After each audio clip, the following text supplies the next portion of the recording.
Buonasera e ben ritrovati con l'informazione flash di New Sicilia, i principali titoli del pomeriggio. Il Presidente della Repubblica Sergio Mattarella a Palermo, il Capo dello Stato ha raggiunto Castello Utveggio sul Monte Pellegrino per inaugurare la nuova stagione dei convegni della struttura affacciata sul Golfo.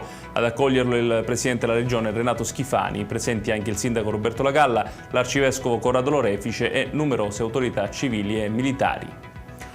Palermo piange la scomparsa di Carmelo Scoma, l'ex sindaco e fondatore di ANCI Sicilia, è morto all'età di 95 anni dopo una settimana di ricovero alla clinica La Maddalena. Scoma fu eletto sindaco nel 1976 e fu tra i protagonisti della Democrazia Cristiana siciliana. I funerali saranno celebrati lunedì mattina.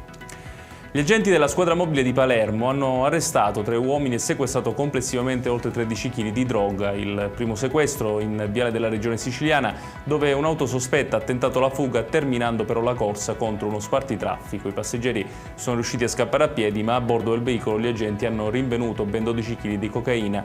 Gli arresti sono poi avvenuti tra Corso Finocchiaro Aprile e Ballarò con sequestri di eroina, hashish e crack.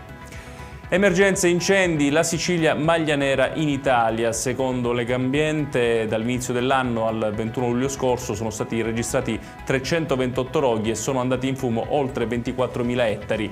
Ben 16.834 ettari sono bruciati soltanto nell'ultima settimana. L'associazione chiede un piano nazionale fondato sulla prevenzione e sul rafforzamento dei controlli.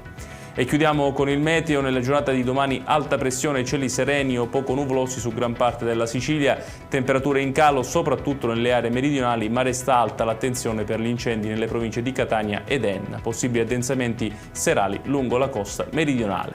Ed è tutto per questa edizione, tutti i dettagli su queste notizie li trovate come sempre sul nostro sito www.newsicilia.it.